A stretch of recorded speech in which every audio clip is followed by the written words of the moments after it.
All right, welcome in on this is the first time it's not been a victory Monday here on the Daily Fix as the Chiefs have their first loss of the season. They now drop to 9-1, still the best record in football, still the number one seed across the AFC and control their destiny in this piece. But they took their first L, and we'll get to that. This is the Daily Fix every day, 12 o'clock Central Standard Time. I'm Ron Hughley. There in that small dark box right there is Steve Serta. He's playing hurt, fellas and ladies out there. There he is. Look at him lit up. Well, there he is, man. He look like what's eating Gilbert Grape right there. You're looking real good with that shiny look. But there's Serta in that small box where he rightfully belongs.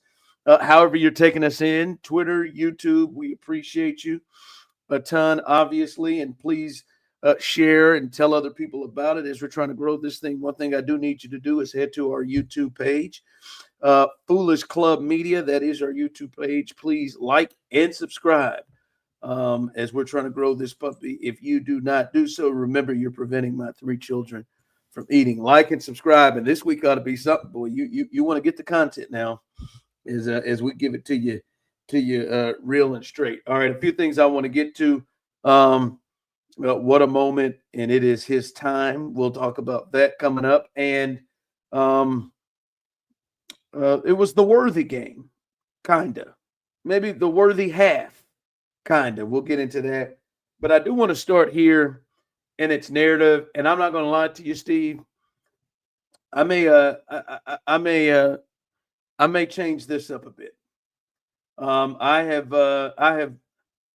don't know why I'm surprised about this. Actually, I do. I am surprised by this a bit.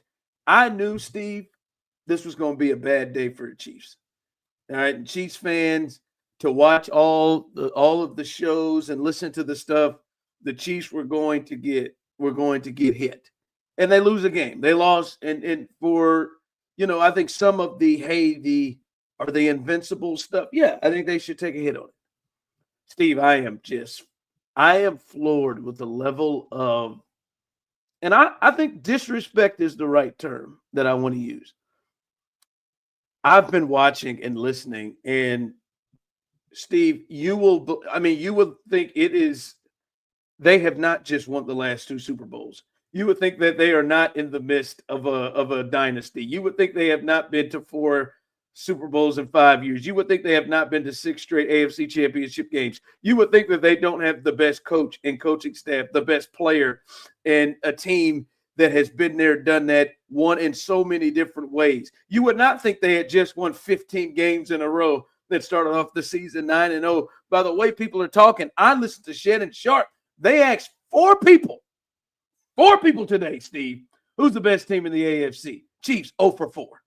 0 for 4. Shannon, my man Shannon had the Steelers and Bills over the Chiefs. And listen, the Chiefs have issues, and they have some problems that I think that we will tackle, as we always do right here on the Daily Fix and all over Foolish Club Media. But damn, was they going to have to go undefeated before, the rest of the way before people thought something different? They won 15 games in a row. Oh, I'll be honest with you. Some of it starts with you and Rocky last night. Now, I'll give you a pass because you two were emotional after the game last night. Serta, you had lost your mind when you said you feel like the defense with their secondary may be the 15th best defense in all of football. I think that smooth got away from you. All right, there's some, and after these receivers, I don't know how much talent they have in the receiver position. All right, after that, coming off of 2 weeks ago, there was man, what are they going to do with Hopkins and Kelsey? Let's calm down. They went on the road, and they lost to a good Buffalo team. It was 23-21 with 2 minutes left. Yes, I wanted them to go undefeated. I thought it was going to be a real conversation if they got past this one. But I'm sorry, I do not believe that I am ready to bank that, like this game, that everything had to come together, that all of the flaws and even extra stuff could come about to make me think differently about the Chiefs that I did before the game than after. I am sorry. I do not believe that Sean McDermott and Joe Brady are going to outcoach Spags and Andy Reid again. I would not bet on that. and Josh Allen's the best player in the game yesterday, I don't know that will also be the case. All right. So I just listen, I get it. They have issues, and we will talk about it, very real issues.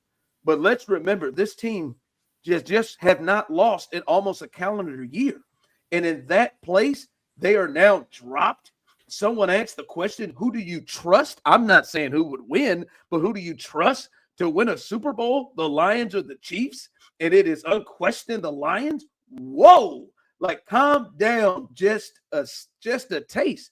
Like, it is just wild to me that a team that is in the midst of a dynasty that has done the things that they do and hold all of the pieces, best coach, best player, best staff, that it is going to this today after they lose one game on the road to a 9-2 Buffalo team with Josh Allen going nuts.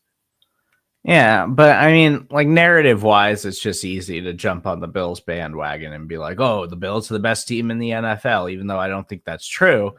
We've seen this before where the Bills give the Chiefs their best shot, and then Andy Reid and Steve Spagnuolo have something better for them when it matters the most in the playoffs. But I do think the Chiefs' defense is concerning. Like, the secondary is a problem right now when you're going up against the best competition if they don't find an answer there. And that's what worries me about this Chiefs team.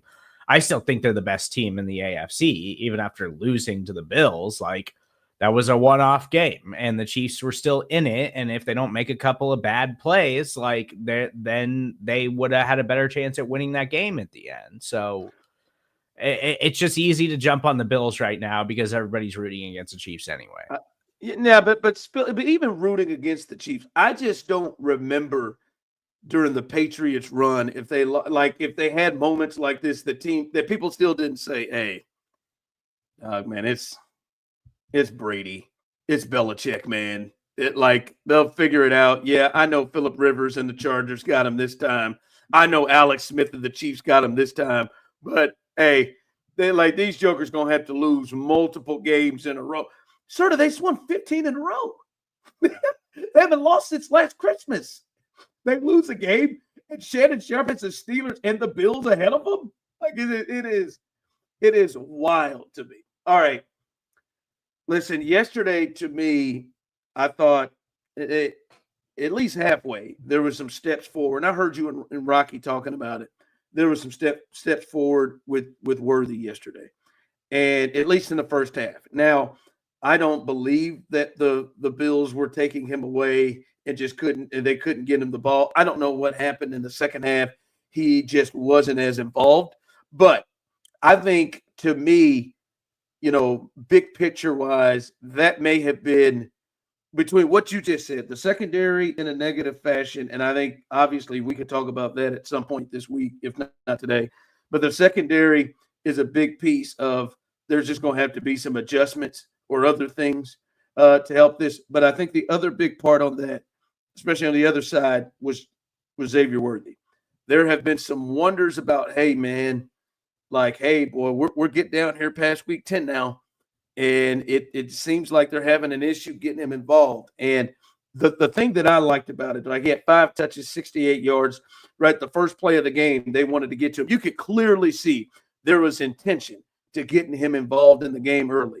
I don't know. Maybe I wish they could have done that with Travis Kelce to be intentional with that. But clearly in this game, they were intentional. Hill started. They had just a Xavier Worthy drive that resulted into a touchdown. But I do like it. 5 touches, 68 yards, and a touchdown.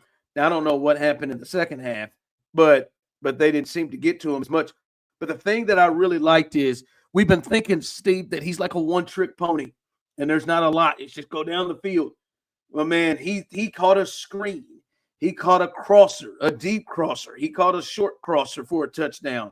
He ran multiple different type of routes and got the ball and did it successfully. So I think that's a big step forward. We talked about it. We saw Rashee Rice around this time last year, Steve, be added to the offense and given more. I wonder if Xavier Worthy, in his own way, will be given more. I thought that was a big piece of yesterday's game. Yeah, I think it was a small glimpse of like what his potential can be down the stretch here, where I was talking about rookie wide receivers, like they get that second half of the year bump where they're starting to figure things out in the NFL. And that felt like for the first time, Worthy was like a significant part of the game plan. It wasn't just, hey, run deep and try to get open so we can create an explosive play. Like he had things that they had clearly worked on that were designed to him, design looks to him as a playmaker, trying to utilize his speed. And that is certainly encouraging for the back half of the season for the Chiefs. And I got to say, he should have had even a bigger game. And listen, I heard you and Rocky yesterday, and I heard a lot of people talking about it. I heard Daddy Parkins talking about it this morning. I heard people talking about his field awareness. And yes, I think he could have and should have drugged that back foot in. But many of these things there is a connection issue between him and Mahomes. Yesterday was the best. But there's a connection issue between him and Mahomes.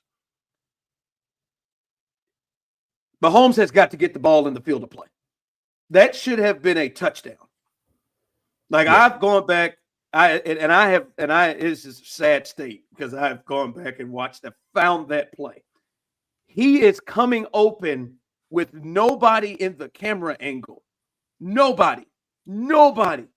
He could have thrown it on a line to him, thrown it up the field, thrown it whatever, not lead him. Like even if he caught it, it would have been a big play, but it would have been leading him out of bounds when he would have been gone.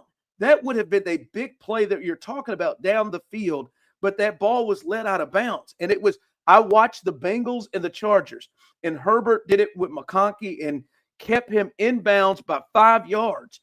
And if you go look at it, there was no defender pressing Mahomes to put that so far to the sideline. They have got to connect. And yes, he's got to drag his foot, but that shouldn't have not been a 30-yard gain. That should have been a big 50-plus yard touchdown. That was an easy throw for Patrick Mahomes to not make him have to go and make a catch where he has to drag his toes. And that's 2 times this week or in the last 2 weeks that Mahomes has had a big play for him that he has thrown the ball either out of bounds or way too far against the sideline. So, and I want people to stop blaming, listen, he's got to get his foot in. He's a rookie too.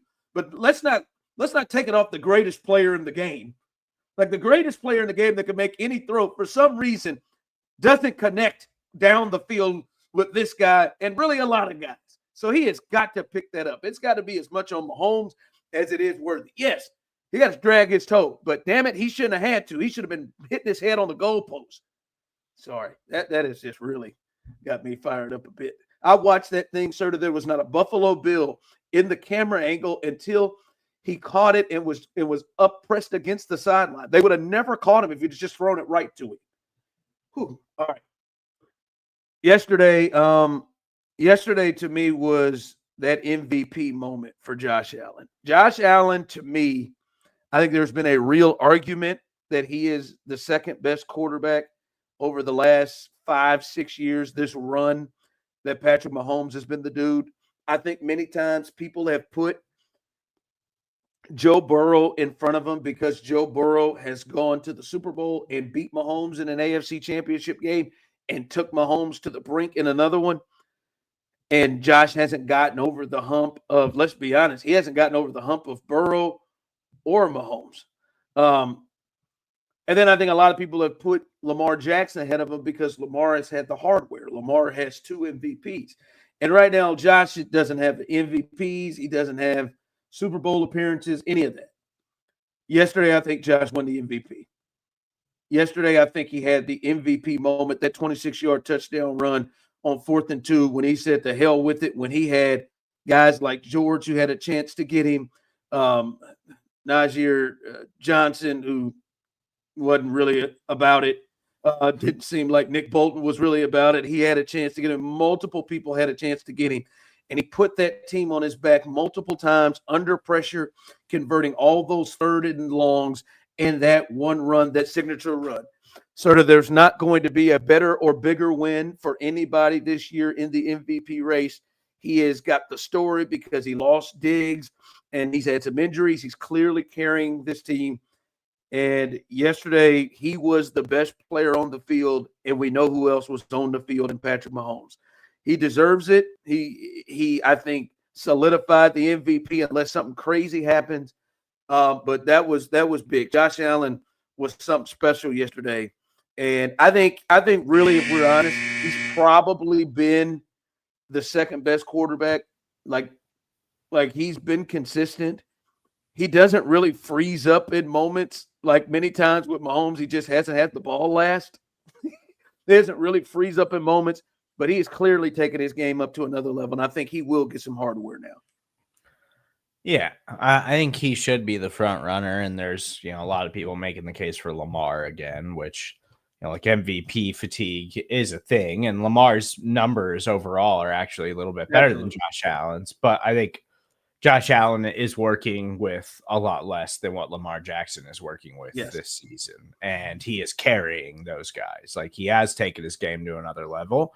And he deserves to actually get like some legitimate MVP looks because he's never really been in those conversations before, despite all of his exceptional play over the last several years. So this is the season for him. Like, this is the season where he deserves it over any other season of his career.